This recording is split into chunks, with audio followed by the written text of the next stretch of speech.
चलिए स्टार्ट है जी। देखो बालक, आज हम लोग पढ़ना है विद्युत रासायनिक सेल, जिसको अंग्रेजी में कहते हैं इलेक्ट्रोकेमिकल सेल। देखो विद्युत रासायनिक सेल होता क्या है, एक ऐसा युक्ति या यंत्र भी उसको कह सकते हैं या एक व्यवस्था भी कह सकते हैं। एक ऐसा युक्ति जिसमें रासायनिक अभिक्रिया करा करके और उसमें विद्युत ऊर्जा का उत्पादन किया जाता है। जो हम लोग का बैटरी है उसमें रासायनिक अभिक्रिया करा करके और उससे विद्युत ऊर्जा का उत्पादन, तो उसी युक्ति को या व्यवस्था को हम लोग विद्युत रासायनिक सेल। इससे पहले आपको पढ़ाए थे कि हम लोग विद्युत धारा प्रवाहित करा करके रासायनिक अभिक्रिया करवाते थे। इससे पहले जो भी आपको पढ़ाए हैं तो सब में था कि हम लोग, इससे पहले वाला बता रहे हैं कि पहले वाला में जो ही पढ़ाए थे ना, तो सब में आपको पढ़ाए थे कि हम लोग रासायनिक विद्युत धारा प्रवाहित करने करा करके उसके अंदर में रासायनिक है। अब है कि अंदर में रासायनिक अभिक्रिया होगा तो विद्युत धारा की उत्पत्ति, ठीक ना। तो पहले था कि विद्युत ऊर्जा के सहायता से रासायनिक अभिक्रिया कराया जाता है। अब पढ़ना है कि रासायनिक अभिक्रिया कराकर विद्युत ऊर्जा, तो जिस बर्तन में काम कराते हैं उसी बर्तन को हम लोग कहते हैं विद्युत रासायनिक। इसमें भी ऑक्सीकरण होता है, अवकरण होता है, और इसमें भी एनोड होता है और कैथोड होता है। तो चलिए लिखिए, वैसा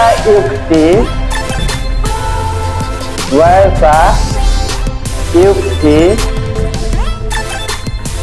जिसमें रासायनिक अभिक्रिया कराकर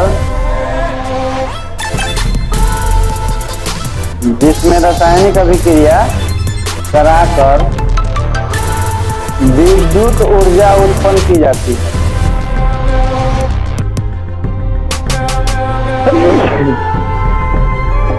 विद्युत ऊर्जा उत्पन्न की जाती है, उसे विद्युत रासायनिक सेल कहते हैं।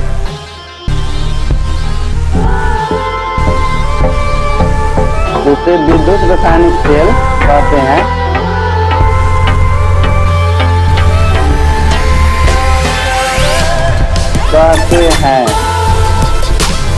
Paragraph change. विद्युत रासायनिक सेल में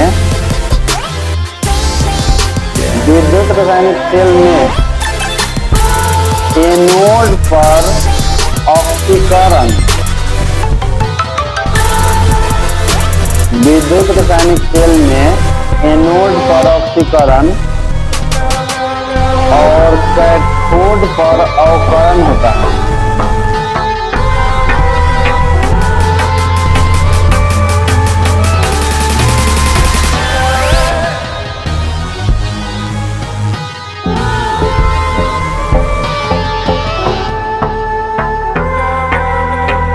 लिखिए कि विद्युत रासायनिक सेल में एनोड पर ऑक्सीकरण और कैथोड पर अवकरण होता है। और जो पीछे पढ़ाए थे वैद्युत अपघटनीय सेल, तो उसमें क्या होता था, ठीक।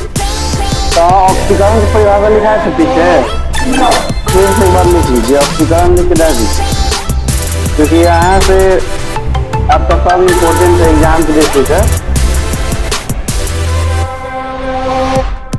लिखिए ऑक्सीकरण, जिसको अंग्रेजी में हम लोग कहते हैं ऑक्सीडेशन। परिभाषा तो याद नहीं होगा, इलेक्ट्रॉन त्यागने की प्रक्रिया से। तो लिखिए, जब कोई धातु इलेक्ट्रॉन का त्याग करता है, जब कोई धातु इलेक्ट्रॉन का त्याग करता है,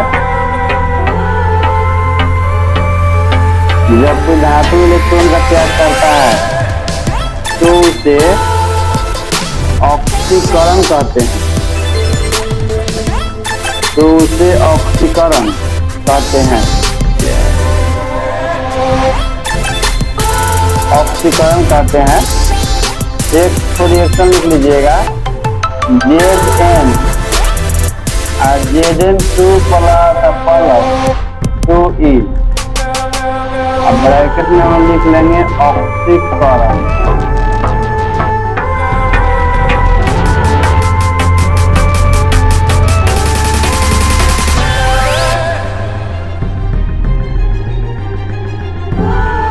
अब लिखिए अवकरण।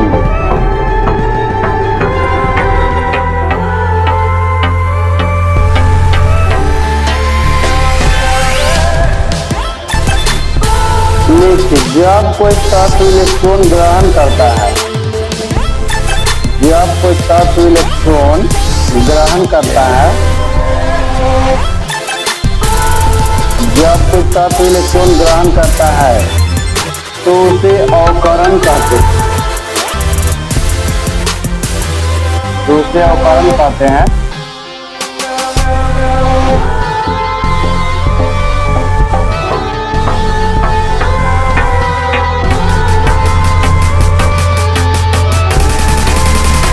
तो उसे अवकरण कहते हैं। रिएक्शन लिख लीजिए, Cu2 + 2E, एरो के बाद Cu और ब्रैकेट में अवकरण।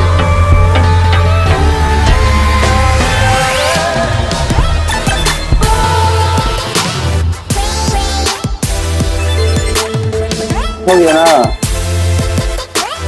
अब लिखिए विद्युत रासायनिक सेल का निर्माण, विद्युत रासायनिक सेल का निर्माण।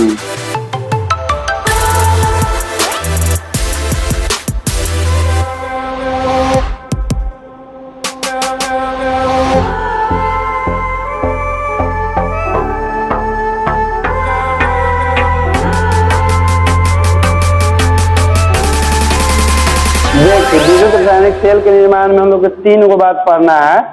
एक विद्युत रासायनिक सेल का सिद्धांत, फिर विद्युत रासायनिक सेल का बनावट और उसका क्रियाविधि। क्योंकि कोई भी मशीन हो या कोई भी डिवाइस होता है तो उसका 3 को मुख्य बातों का अध्ययन किया जाता है कि किस सिद्धांत पर काम करता है और यह किस प्रकार से बना हुआ है और इसका क्रियाविधि क्या है, ठीक ना।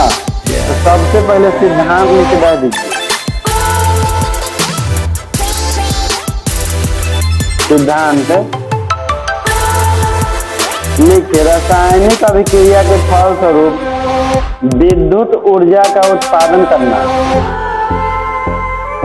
रासायनिक अभिक्रिया के फलस्वरूप विद्युत ऊर्जा का उत्पादन करना।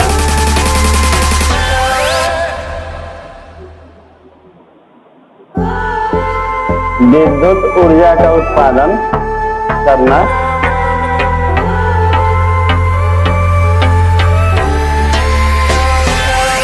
इसका सिद्धांत हो गया कि रासायनिक अभिक्रिया के फलस्वरूप विद्युत ऊर्जा क्या करता है, उत्पादन करता है। अब लिखिए बनावट।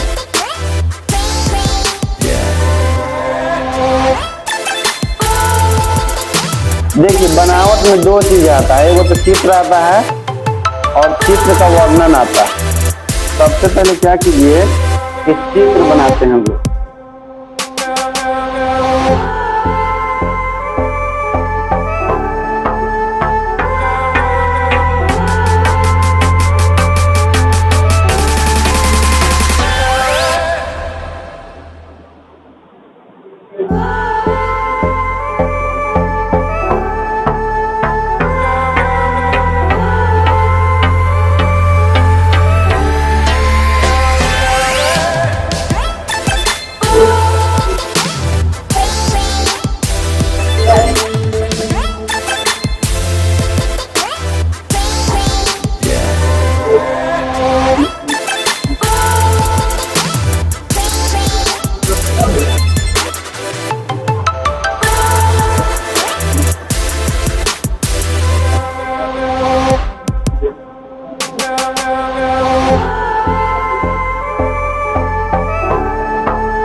में डाला है, नहीं तो फिर बनेगा नहीं।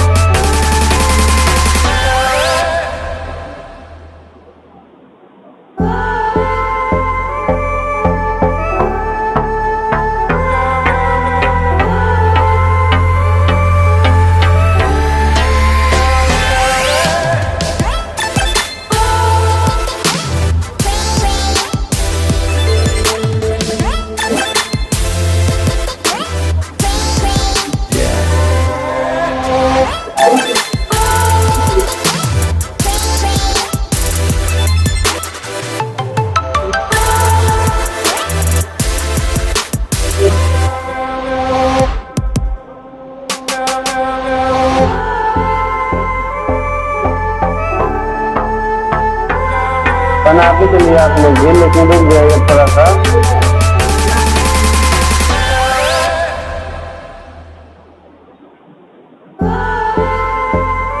हाँ बनाइए, आप तो बनाए सकते।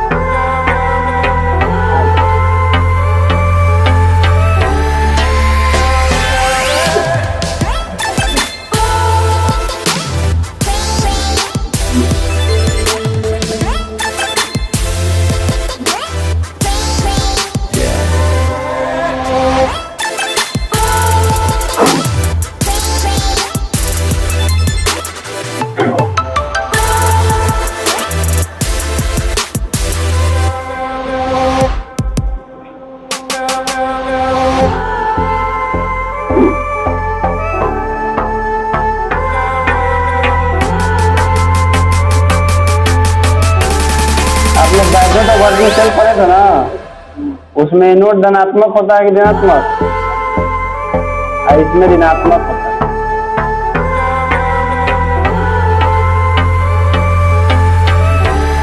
इसमें नोट ऋणात्मक होता है, कैथोड उल्टा हो जाता है।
Diagram is completed.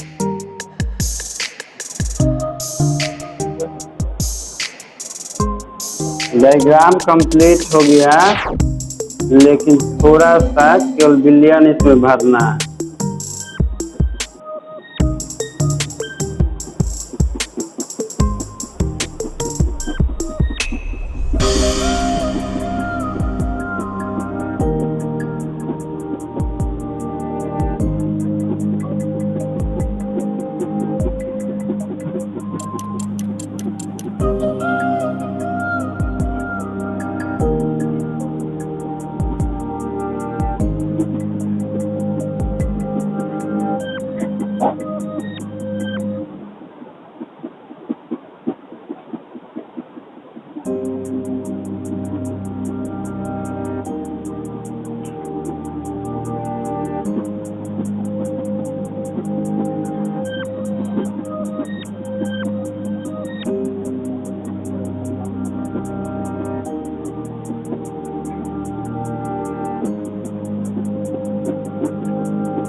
देखो बालक, डायग्राम तो सब कुछ बना लिए होंगे।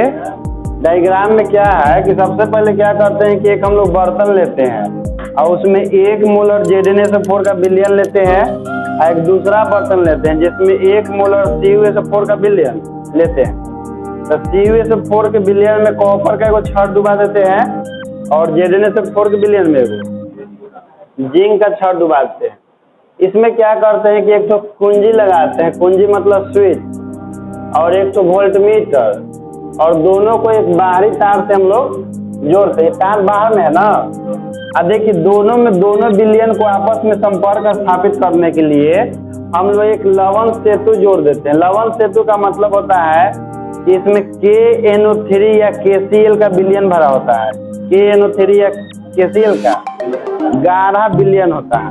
गाढ़ा, इसके जैसा लिक्विड नहीं, गाढ़ा इसमें होता है। जो लवण सेतु में जो भी द्रव भरा होता है ना, वो सब गाढ़ा होता है। इसका काम होता है कि एक विलयन से दूसरे विलयन में केवल लवणों का आदान प्रदान करना। ये केवल सब लवण कर रहे हैं, आवेशों का यानी कि आयनों का आदान प्रदान। इसमें से उसमें आयन का आदान प्रदान करेगा, लेकिन दोनों विलयन को आपस में मिलने नहीं देता है। विलयन को मिलने नहीं देता आपस में, लेकिन दोनों के बीच में आयनों का आदान प्रदान करने का काम कौन? लवण सेतु। जैसे हम लोग यहाँ से कुंजी ऑन करते हैं, इसमें रासायनिक अभिक्रिया शुरू हो जाता है। रासायनिक अभिक्रिया शुरू होता है तो जो जिंक का छड़ है ना, वाला चुप रहो, जिंक का छड़ जो पिघलना शुरू हो जाता है। अब पिघलता है तो बनता है Zn। देखो जिंक का छड़ पिघलता है तो बनता है Zn2 प्लस, अब प्लस 2 इलेक्ट्रॉन। जो Zn2+ है वो विलयन में चला जाता है, Zn2+। लेकिन जो 2 इलेक्ट्रॉन उत्पन्न हुआ है, इस छड़ धर के आइजा से बाहरी तार के सहायता किधर चल देता है। तो चूंकि इस पर दोनों जो 2 इलेक्ट्रॉन उत्पन्न हुआ है जिंक के पिघलने से, तो Zn2+ तो विलयन में चला गया, लेकिन जो 2 इलेक्ट्रॉन हुआ फिर यही छड़वा पा जाता है ना, और छड़ धर के बाहरी परिपथ से कहाँ चल देता है, कैथोड की ओर चल जाता है। तो इस पर 2 इलेक्ट्रॉन उत्पन्न हुआ ना, इसी कारण से क्या हो जाता है, ऋणावेशित होता है नोड। लेकिन हो गया कुछ, और उस पर क्या होता है कि विलयन में CuSO4 जो होता है, तो Cu2+ जो वही 2 इलेक्ट्रॉन को ग्रहण करके, वो दोनों इलेक्ट्रॉन को ग्रहण किया Cu के रूप में एकरा पर जमा हो जाता है। इस छड़वा पर Cu2+ जो है 2 इलेक्ट्रॉन ग्रहण करके Cu के रूप में, और जब तक प्रक्रिया चलते रहेगा, इसका electron Cu Zn2 plus 2 electron जब तक बनते रहेगा तब तक अभिक्रिया। इसमें आयनों का केवल आदान प्रदान होता है ताकि दोनों के बीच में संतुलन हमें बना हो रहा है। ये तो हो गया विद्युत। तो देखिए जब इलेक्ट्रॉन का प्रवाह बाहरी परिपथ में होता है तो हम लोग जानते हैं कि जब किसी परिपथ में इलेक्ट्रॉन का प्रवाह होता है तो ठीक उसके अपोजिट डायरेक्शन में एक धारा की उत्पत्ति होती है, जिस धारा को विद्युत धारा की दिशा हमेशा इलेक्ट्रॉन के प्रवाह के विपरीत दिशा में होता है। तो इलेक्ट्रॉन जा रहा है देखिए तो एनोड से किधर की ओर, कैथोड की ओर। तो विद्युत धारा जो उत्पन्न होगा उसका दिशा किधर होगा, कैथोड से एनोड की ओर, ठीक ना। तो यही सब लिखना है आप। तो लिखिए, चित्र तो बना लिए हैं। हाँ तो चित्र के नीचे लिखिए अब एक बीकर में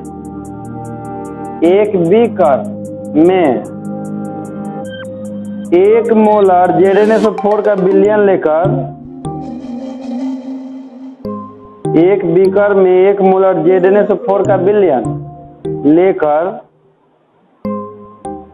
उसमें Zn की एक छड़ व्यवस्थित करते हैं, उसमें Zn की एक छड़ व्यवस्थित करते हैं तथा दूसरे बीकर में 1 मोलर CuSO4 का विलयन लेकर, 1 मोलर CuSO4 का विलयन लेकर उसमें Cu का एक छड़ व्यवस्थित करते हैं, उसमें Cu का एक छड़ व्यवस्थित करते हैं।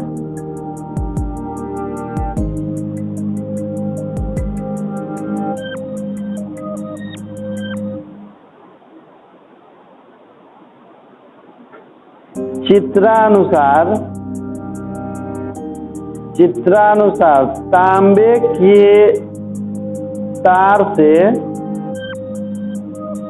के तार से वोल्टमीटर को जोड़ते हैं, तांबे के तार से वोल्टमीटर को जोड़ते हुए लिखेगा, जोड़ते हुए कैथोड एवं एनोड को जोड़ दिया जाता है, कैथोड एवं एनोड को जोड़ दिया जाता है तथा दोनों बीकर में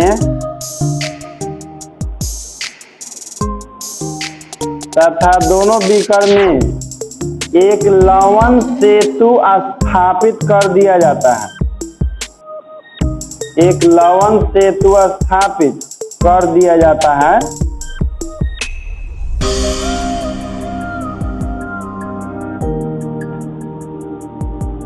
जिसमें जिलेटिन मिश्रित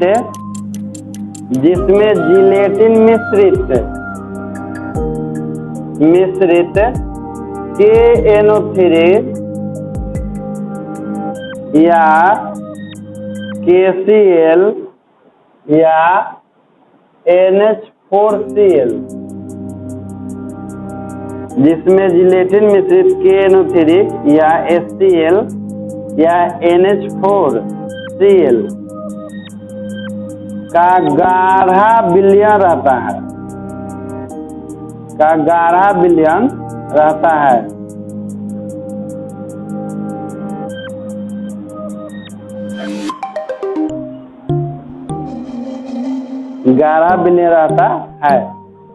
देखिए डायग्राम बना लिए ना तो लिखना बहुत आसान हो जाता है। लिखना क्या है कि हम लोग एक बीकर लेते हैं और उस बीकर में 1 मोलर Zn4 का विलयन लेते हैं और उसमें Zn का छड़ व्यवस्थित कर देते हैं। एक दूसरा बीकर लेते हैं जिसमें 1 मोलर CuSO4 का विलयन लेते हैं, उसमें तांबा के छड़ व्यवस्थित कर देते हैं। उसके बाद जो जिंक का छड़ है उसको एक बाहरी तार से जोड़ते हुए, एक बाहर तांबा के तार से जोड़ते हुए उसको किससे जोड़ देते हैं, कैथोड से जोड़ देते हैं। और दोनों विलयनों के बीच संपर्क स्थापित करने के लिए एक लवण सेतु जोड़ देते हैं दोनों से, लवण से तो जोड़ देते हैं। जिस लवण से तुम्हें क्या भरा हुआ रहता है, तो जिलेटिन मिश्रित KNO3 या HCl या NH4Cl का गाढ़ा विलयन होता है। नहीं, HCl लिख लीजिए, एक KCl लिख दिए हैं। ठीक है KCl ही होगा, HCl है, मिस्टेक से HCl होगा। KCl सही हो गया ना। ये तो इसका बनावट हो गया जो कि डायग्राम में दिखाई दे रहा है। अब लिखिए क्रिया विधि की काम कैसे करता है।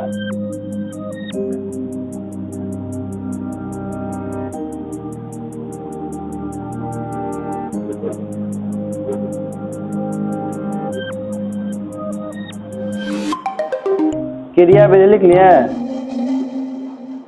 चल लिखिए, विद्युत परिपथ में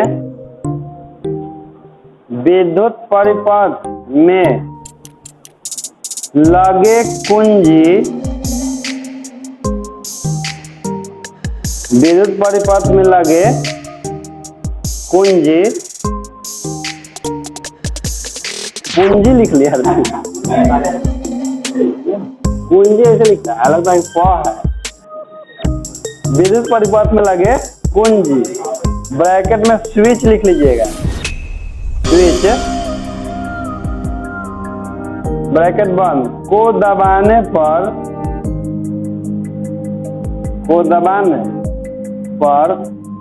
विद्युत प्रवाह चालू हो जाता है। विद्युत प्रवाह चालू हो जाता है जिसका विक्षेप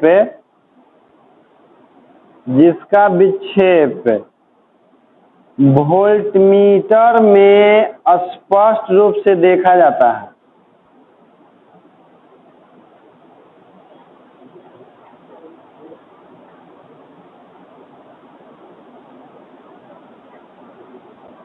जिसका विक्षेप वोल्टमीटर में स्पष्ट रूप से देखा जाता है। अब देखिए, एक क्रिया विधि पूरा नहीं हुआ है। जैसे केमिस्ट्री का काम है कि अंदरूनी बात बताना ना। जैसे हम लोग जैसे स्विच ऑन करते हैं जैसे ही, तो इसमें विद्युत धारा का प्रवाह होना शुरू हो जाता है। ताकि अंदर में क्या होता है, स्विच दबाने के बाद कि विद्युत धारा का प्रवाह शुरू होने लगता है। जैसे ही विद्युत धारा प्रवाहित होने लगता है तो यहाँ वोल्टमीटर में विक्षोभ उत्पन्न होता है, यानी कि उसका कांटा जो अपने मूल स्थान से विक्षोपित होता है, तो हमको पता चल जाता है कि इसे विद्युत धारा का प्रवाह है। लेकिन अंदर में जरूर कुछ होता होगा, तभी तो विद्युत धारा का प्रवाह है। तो जैसे स्विच दबाते हैं तो देखिए, ईजो पर यह विक्रिया होता है, यहाँ पर यह विक्रिया होता है। इसमें ZnSO4 के विलयन में क्या विक्रिया होता है कि जो Zn का जो क्षण है ना, वो पिघलना शुरू हो जाता है। पिघल करके Zn2 प्लस 2 इलेक्ट्रॉन उत्पन्न, और दोनों इलेक्ट्रॉन जो है पुनः क्षण पर ही आ जाता है।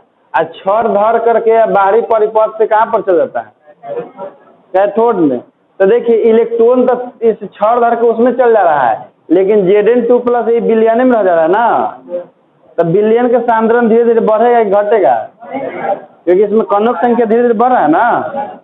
ठीक, और इलेक्ट्रॉन यहाँ पर चल जाता है। इसमें उपस्थित जो Cu2 प्लस होता है वो दोनों इलेक्ट्रॉन को ग्रहण कर लेता है। जो विलयन में उपस्थित Cu2 प्लस है वो दोनों इलेक्ट्रॉन को ग्रहण कर लेता है। ग्रहण करके क्या करता है, देखिए Cu2 प्लस है उसमें, और दोनों इलेक्ट्रॉन को ग्रहण कर लेगा। ग्रहण करके Cu के रूप में इस पर जमा होता है। तो इसमें धीरे धीरे Cu2 प्लस के सांद्रण घटेगा कि बढ़ेगा। ठीक, और जी प्रक्रिया जब तक ले चलते रहेगा ना, तब तक ले विद्युत धारा उत्पन्न। और जैसे हम लोग जिसे इसको चार्ज भी तो करना होता है, और जब चार्ज करते हैं तो उल्टा हो जाता है।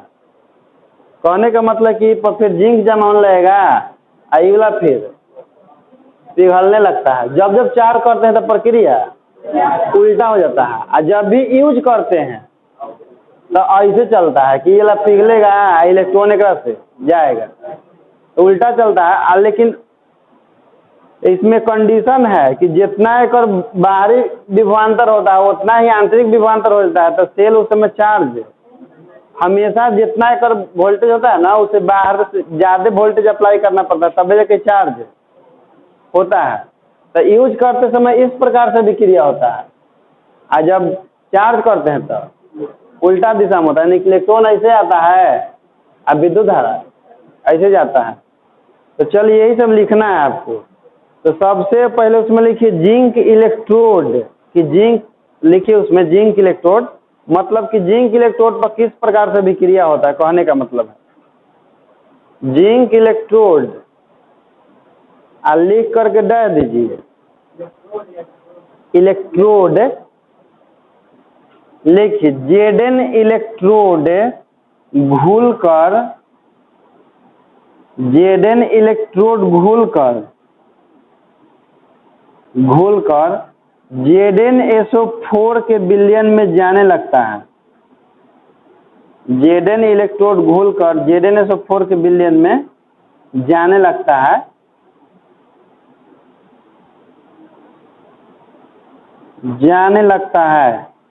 जिससे विलयन का सांद्रण बढ़ जाता है।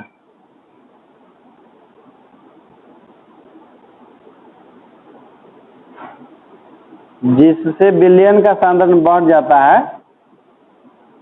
और Zn परमाणु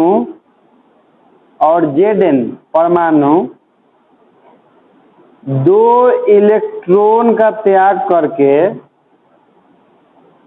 और Zn परमाणु 2 इलेक्ट्रॉन का त्याग करके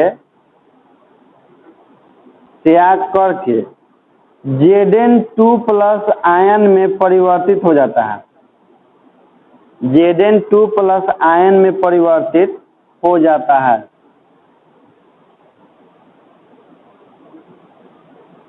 Zn2+ आयन में परिवर्तित हो जाता है। इसका अभिक्रिया लिखिएगा वहीं पर। देखिए Zn का जो क्षार वो तो सॉलिड होता है, ये क्या करता है कि 2 इलेक्ट्रॉन का त्याग करता है ना, ठीक। तो 2 इलेक्ट्रॉन का त्याग कर रहा है Zn ने जी। तो बताइए Zn पर ऑक्सीकरण होगा कि अवकरण होगा? ऑक्सीकरण होगा। तो ब्रैकेट में लिख लीजिएगा यहाँ ऑक्सीकरण।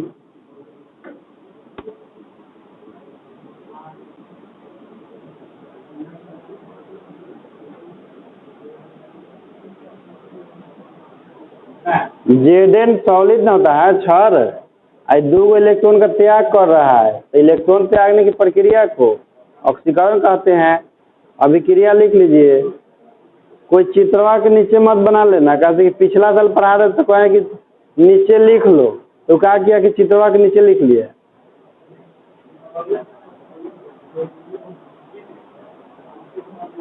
लिख लिए, ठीक। इसके बाद लिखिए Zn इलेक्ट्रोड से, नहीं दूसरा कॉपी में वही में लिखे Zn इलेक्ट्रोड से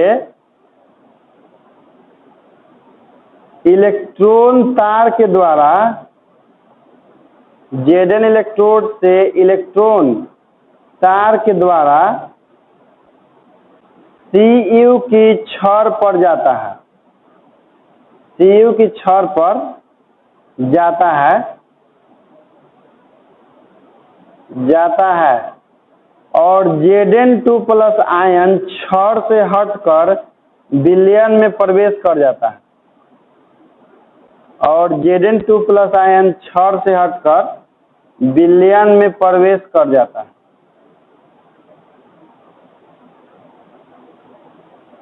विलयन में प्रवेश कर जाता है।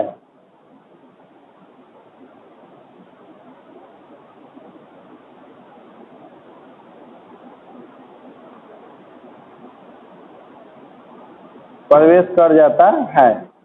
ये तो जिंक इलेक्ट्रोड का विक्रिया हुआ कि जिंक पिघलता है, Zn2+ बनता है, दोनों इलेक्ट्रॉन इस पर जाता है और रास्ता तार धर के उस पर चलाता है। Zn2+ विलयन में आ जाता है, जिसके कारण इस विलयन का सांद्रण धीरे धीरे बढ़ने लगता है। ये तो इसमें हुआ, ठीक ना। और इसमें हाँ, इसको मान लीजिए कि ए बालक देखो, जैसे वैद्युत अपघटनी सेल में जिसको हम लोग बैटरी के धन ध्रुव जोड़ते थे वो पॉजिटिव होता था, एनोड होता था, और जिसको ऋण ध्रुव जोड़ते थे। इसमें बैटरी है कहाँ लगावल, ये तो खुद बैटरी है, ठीक ना। तो इसमें कैसे पता चलता है कि कौन नेगेटिव होगा कौन? तो इलेक्ट्रॉन उत्पन्न कहाँ पर ही होता है, एकरा पर उत्पन्न होता है कि एकरा पर? इलेक्ट्रॉन एक्सपोज करता है ना, इलेक्ट्रॉन कैसा कण है, इसी कारण से नोड को काम माना गया है, ठीक ना। क्योंकि इसमें बैटरी नहीं है कि डिसाइड कर ली जाए कि प्लस से जुड़ल है धन है जो माइनस जुड़ल है। इसमें इलेक्ट्रॉन के उत्पन्न होने और ग्रहण करने के आधार पर डिसाइड किया जाता है। इस पर इलेक्ट्रॉन उत्पन्न हो रहा है इसलिए नेगेटिव होगा, ऊपर ग्रहण करता है इसलिए वो पॉजिटिव होगा, ठीक ना। तो चलिए यहाँ तक लिख लिए हैं, तो अब लिखिए कॉपर इलेक्ट्रोड। कहने का मतलब कि कॉपर इलेक्ट्रोड पर किस प्रकार से विक्रिया होता है। कॉपर इलेक्ट्रोड लिखिए विलयन में उपस्थित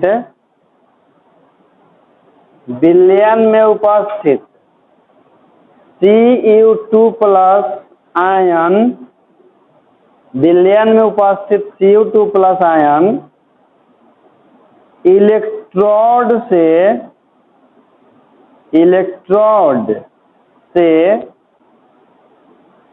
2 इलेक्ट्रॉन प्राप्त कर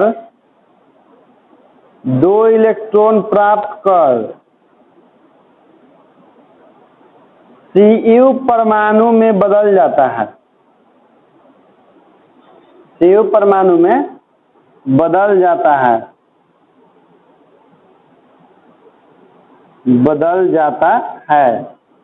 तथा क्षण पर जमा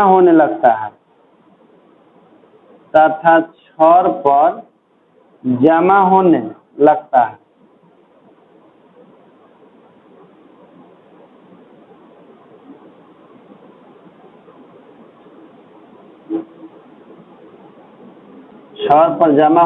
लगता है, देखिए इला विक्रिया लिखिएगा, जैसे बिलियन में रहता है तो इसलिए एक वहां से यह लिख लीजिएगा 2 इलेक्ट्रॉन ग्रहण करता है, ग्रहण करके कहाँ जमा हो जाता है, Cu के रूप में जमा हो जाता है। तो चूंकि इलेक्ट्रॉन ग्रहण करता है तो क्या कहते हैं उस प्रक्रिया को, अवकरण।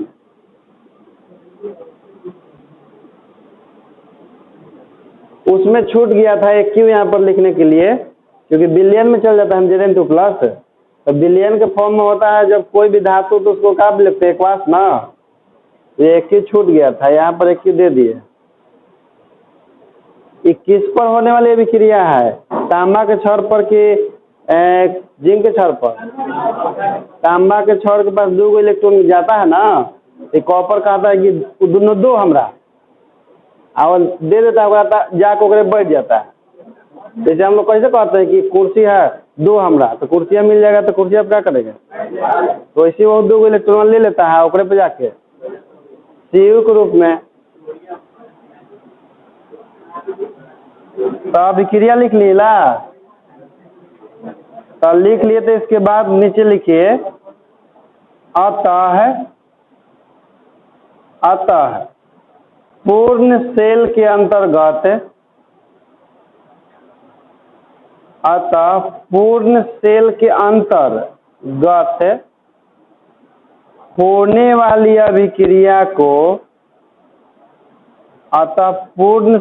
अंतर्गत होने वाली अभिक्रिया को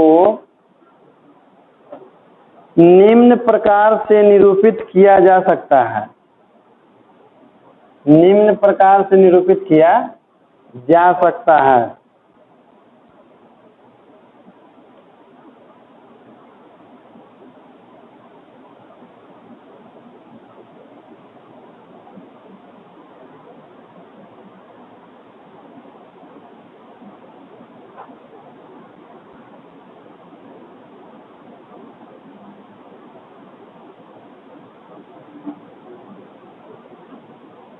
निम्न प्रकार से निरूपित किया जा सकता है, उसके बाद अभिक्रिया लिख लीजिए।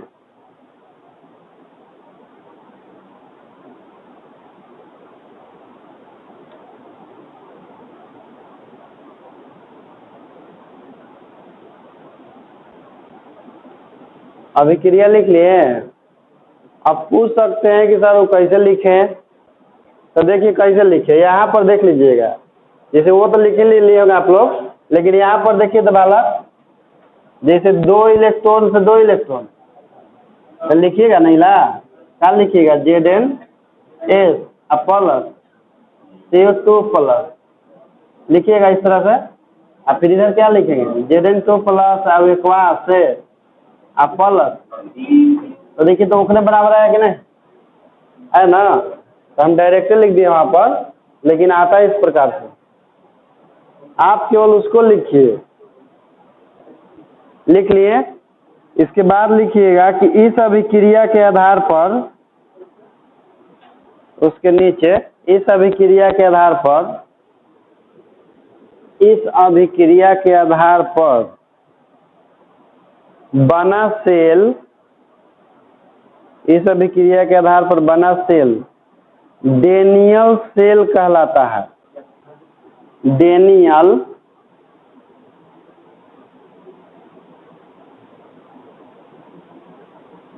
डेनियल सेल कहलाता है, जिसे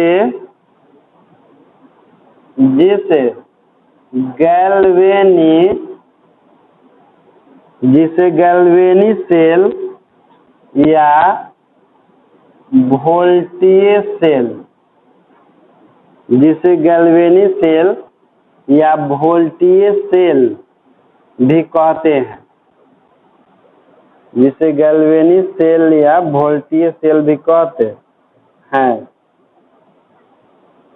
हैं। हो गया ना।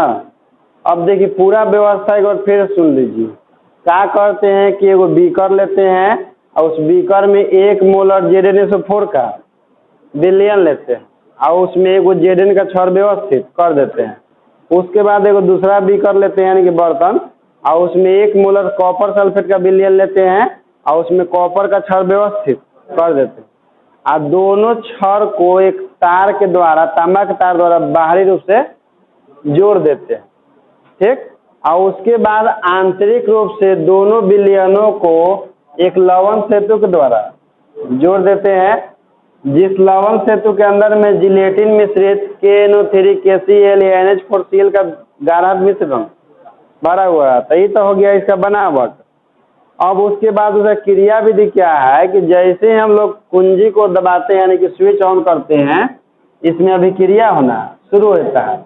Zn जो है क्षार घुलता है, घुल करके बनता है Zn2 प्लस 2 इलेक्ट्रॉन, और दोनों इलेक्ट्रॉन इस क्षार के सहारे बाहरी परिपथ से होकर के कॉपर पर आता है। तो कॉपर क्या करता है कि इस दोनों इलेक्ट्रॉन को ग्रहण कर लेता है, Cu2 प्लस दोनों इलेक्ट्रॉन ग्रहण करके Cu के रूप में जमा हो जाता है। इस प्रकार से इस पर होता है आपका ऑक्सीकरण और उस पर होता है अवकरण, और यह क्रिया जब तक ले चलते रहता है तब तक ले आपका सेल काम करते रहेगा। जैसे दोनों के जैसे ही काम करना जैसे इलेक्ट्रॉन से आगना बंद कर देगा तो वो आपका अभिक्रिया रुक जाएगा, विद्युत धारा का प्रवाह भी। इसलिए देखिएगा प्रत्येक सेल का वो गारंटी होता है कि इतना दिन तक ले, वो जानता है सब कि इतना दिन तक ले काम करेगा, एक बाद काम करना क्या कर देगा, स्लो कर देगा धीरे धीरे, ठीक ना।